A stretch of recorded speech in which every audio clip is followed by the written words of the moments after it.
Bonsoir à tous mes petits monstres. Je vous avais annoncé il y a quelque temps l'arrivée de la série de El Telora sur la chaîne. Ma conjointe pour ceux qui l'ont oublié. Et voilà, c'est chose faite. Voici le tout premier épisode qui lui sera totalement dédié. Ça sera la toute première fois qu'elle participera en solo. Donc, je vous laisse en juger et d'aller dire dans les commentaires qu'est-ce que vous en pensez. Oh mais vous inquiétez pas, je reste avec elle, pas de soucis, on va pas la lâcher dans la cour des grands toute seule. Sur ce mes petits monstres, place à l'histoire.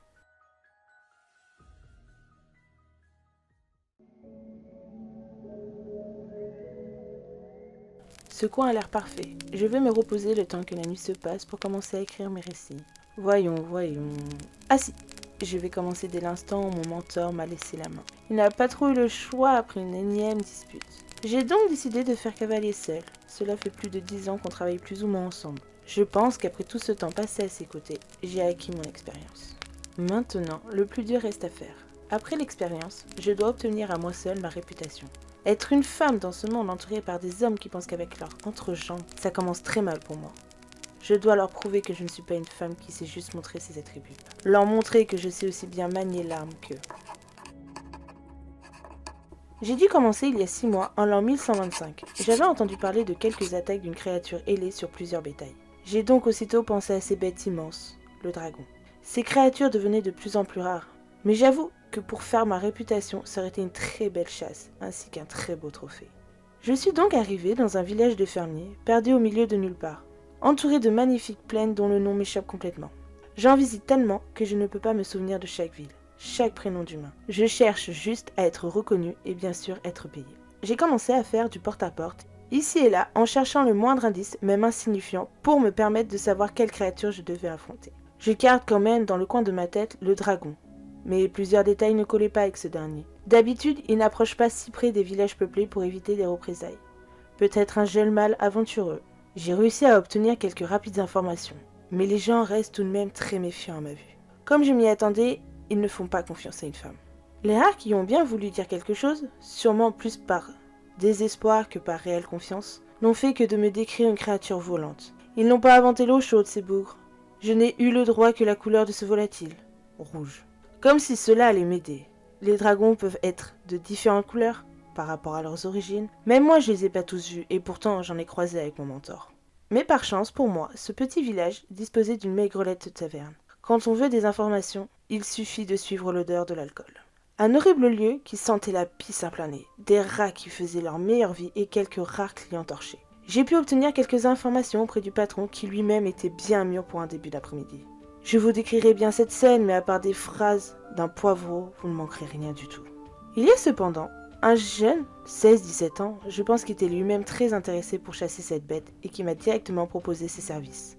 À la base, je ne venais pas chercher un compagnon de route, surtout avec sa silhouette squelettique, mais j'avais quand même une petite idée en tête. Je lui ai passé une dizaine de piécettes pour qu'il me suive sans trop poser de questions.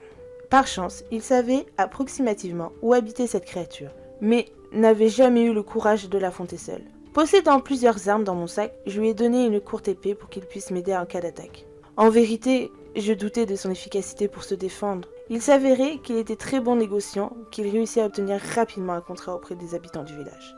Chacun d'entre eux était prêt à me verser 5 pièces pour la mort de cette créature rouge. Il y a une douzaine de petites fermettes qui me feraient un total de 60 pièces. Ce n'est certes pas une richesse, mais ça me permet de rembourser la bourse de mon nouveau compagnon. Car en ce moment, je ne croyais plus en l'histoire du dragon. Plusieurs villageois nous avaient décrit un monstre à plumes, probablement un griffon. Dans ce cas-là, beaucoup plus facile à tuer quand on a la technique. Nous avons quitté le village en direction de l'ouest, là où vivrait cette créature. Une marche qui fut très longue aussi bien que physiquement que moralement. Il a fallu que ce jeune garçon soit le plus bavard de toute la région. Je dirais bien que nous avons marché que quelques minutes, mais cela m'a réellement paru des heures. Mais Dieu soit loué, nous avons été interrompus par les cris de ces créatures.